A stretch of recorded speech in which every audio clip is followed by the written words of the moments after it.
अस्सलाम वालेकुम व्यूअर्स। आज की इस वीडियो में हम बात करेंगे ड्रामा सीरियल अर्तुगरुल गाजी के एपिसोड नंबर 49 के बारे में। आखिरकार गंदोगदू जहेज का कारवां शाम तक ले जाने के लिए रवाना हो जाता है और उसके रवाना होने के बाद ही करदोगलू सुलेमान शाह से कहता है कि बहुत भारी जिम्मेदारी सौंपती है आपने उसे। इंशाल्लाह अगर कामयाब लौटा तो सरदारी के लायक होगा यकीनन, और कबीले के लोग भी जान लेंगे कि तुम्हारा असल जानशीन यही है। इसके बाद सुलेमान शाह करदोगलू से कहेंगे कि तुम्हें इतनी फिक्र क्यों हो रही है करदोगलू। करदोगलू आगे से कहेगा कि मैं कबीले की सरदारी का हक जिसके हाथ में देख रहा हूँ तुम इसे नजरअंदाज कर रहे हो।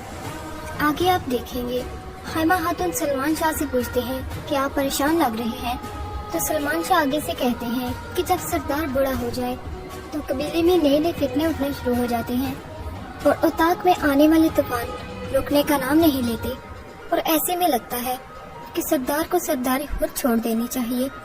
और दूसरी तरफ करदोगलू का साथी अर्तुगरुल पर हमला करने के लिए उसके हैमे की तरफ बढ़ता है, और जब वो अर्तुगरुल के हैमे में पहुंच जाता है तो अर्तुगरुल की तरफ देखते हुए कहता है कि जो काम तुर्गत न कर सका वो मैं करूँगा, मैं इसे जान से मार दूंगा। जब वह चाकू से अर्तुगरुल पर हमला आवर होने ही लगता है कि पीछे से गोपची आ जाती है और गोपची पीछे से करदोगलू के साथी पर हमला कर देती है, जिसकी वजह से अर्तुगरुल की जान बच जाती है। करदोगलू का साथी वो अपने चाकू से गोपची को ही जख्मी कर देता है, जिसकी वजह से गोपची बेहोश हो जाती है और करदोगलू का साथी वहाँ पर ही मर जाता है। इतने में हलीमा वहाँ आ जाती है। अर्तुगरुल हलीमा से कहता है कि जल्दी से हकीम को बुला के लाओ। हलीमा हकीम को बुलाने चली जाती है। और दूसरी तरफ आप देखेंगे इज़ादोरा भी कई कबीले में पहुंच जाती है। इज़ादोरा दमीर चचा से कहती है कि मैं आइकस से मिलना चाहती हूँ, मैं स्लेबी किले से आई हूँ और मैं उस्ताद आजम की भतीजी हूँ, तुर्कत के बारे में खबर लाई हूँ। और दूसरी तरफ स्लेबी सिपाही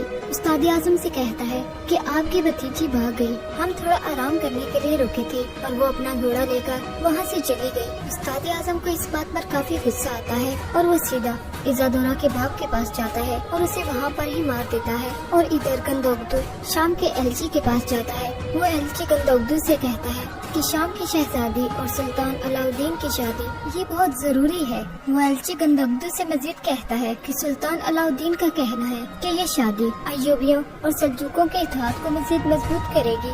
वो एलची गंदोगदू को बताता है कि जब मैं सुलेमान शाह से बात करना चाहता था तो आपके चचा करदोगलू ये बात जानना चाहते थे। सबसे पहले हमें उसे देखना होगा। तुम्हारे चचा जान इस सारे कारनामे को नाकाम बना सकते हैं। इसके बाद गंदोगदू और सुल्तान अलाउद्दीन का एलची वो सफर के लिए निकलते हैं ताकि जहेज का कारवां शाम तक पहुंचाया जा सके। और थोड़े सफर के बाद सुल्तान अलाउद्दीन का एलची वो सबसे कहता है कि आज रात हमें यहाँ पर ही रुकना होगा। और टाइटस और उसके सिपाही इस कारवान का पीछा कर रहे होते हैं और इतने में गंदोगदू टाइटस को पकड़ लेता है, लेकिन पीछे से तुर्गत आ जाता है और तुर्गत वो गंदोगदू पर हमला करने ही लगता है कि टाइटस भाग जाता है। और इस तरह स्लेबी सिपाही और कई कबीले के सिपाहियों के दरमियान झड़प होती है। और इसी झड़प के दौरान जब टाइटस ये देखता है कि कई कबीले के सिपाही वो स्लेबी सिपाहियों को मार रहे हैं तो टाइटस वहाँ से फरार हो जाता है और तुर्गत को पीछे ही छोड़ जाता है। और दूसरी तरफ इब्नुल अरबी और उनके साथी थोड़ा आराम करने के लिए ठहरते हैं। इब्नुल अरबी उनसे कहते हैं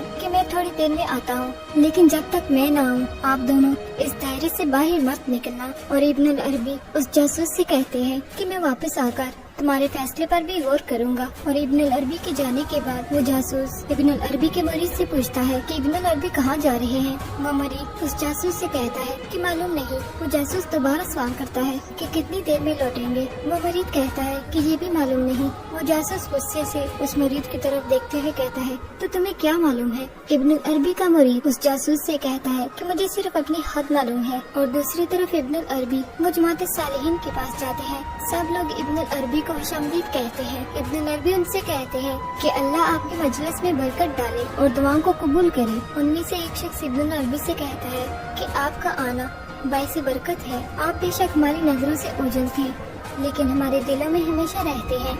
इसके बाद इब्नुल अरबी